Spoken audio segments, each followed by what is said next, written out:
A lot to unpack tonight from a big day, not only in this country and the world, but in Iowa as well. Joining us tonight to share his insight, Steffen Schmidt, a political science professor at Iowa State. Steffen, good to see you this evening.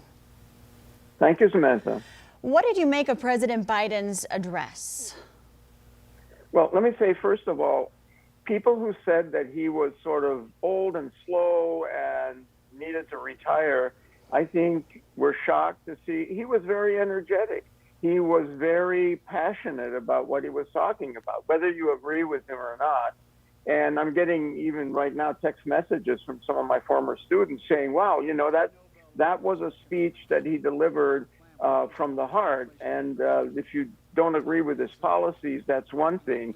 But he certainly seems committed to a lot of the policies that many Americans, including Republicans, agree with, the military, trying to fix the economy and so on. So it was an interesting speech.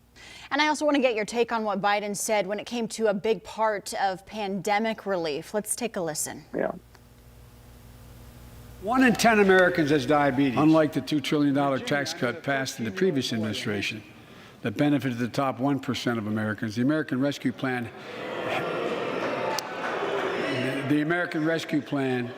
helped working people and left no one behind. Folks,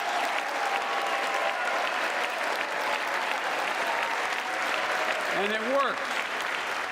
And Steffen, the boos there met with a response of applause. What is your take on that? Well, I mean, on the pandemic, I'm not sure that any president could have dealt with this malicious, brutal virus that has consumed so many people and shaken up the entire economy. Certainly, there's controversy over whether wearing a mask and getting vaccinated should be required, whether the federal government should step in. States, of course, have had issues with that. In some states, that has not been fulfilled. So, it's hard for any president right now to claim a victory over COVID. And I think President Biden didn't conquer COVID. COVID went away because we got vaccines. We began to figure out a way to essentially tame it a little bit. So that part of it, I think, he basically got stuck with the presidency in the middle of one of the most horrific pandemics in history. And then what did you make of Governor Reynolds' Republican rebuttal, getting your take on what she said during her speech, offering what she sees as a big comparison to Biden? Let's replay that now. Well, yeah.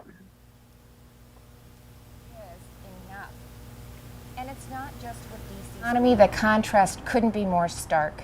While Democrats in D.C. are spending trillions, sending inflation soaring, Republican leaders around the country are balancing budgets and cutting taxes because we know that money spent on Main Street is better than money spent on bureaucracy. And on that, Steffen, what did you think of the timing with her signing a big tax reform bill into law hours before delivering her rebuttal? A lot to unpack here.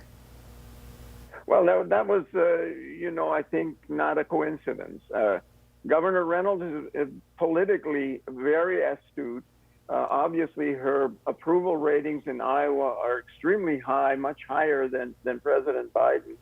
And, she reflects the great difference between the Republican approach to things like inflation and the Democrats. The Republicans don't like big government, and Kim Reynolds doesn't like big government even in Iowa. So the tax cuts in Iowa are a reflection of that, and she has become kind of a national figure, especially after tonight, because she really fits into the Republican view of how you stimulate the economy without causing inflation. And I think her speech, you can disagree with it, but it was a measured speech in the context of the Republican approach to things.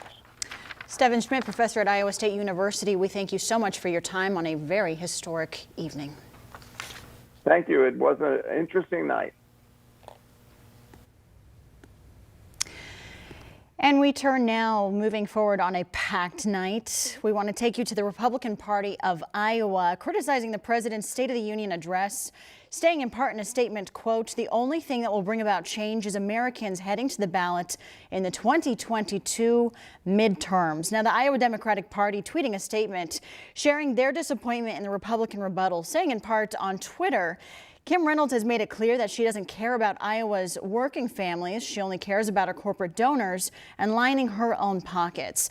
Now, what did you think of these messages between President Biden during his State of the Union and Governor Reynolds in her rebuttal? Text us your thoughts to the number on your screen, and you may see it featured in a newscast.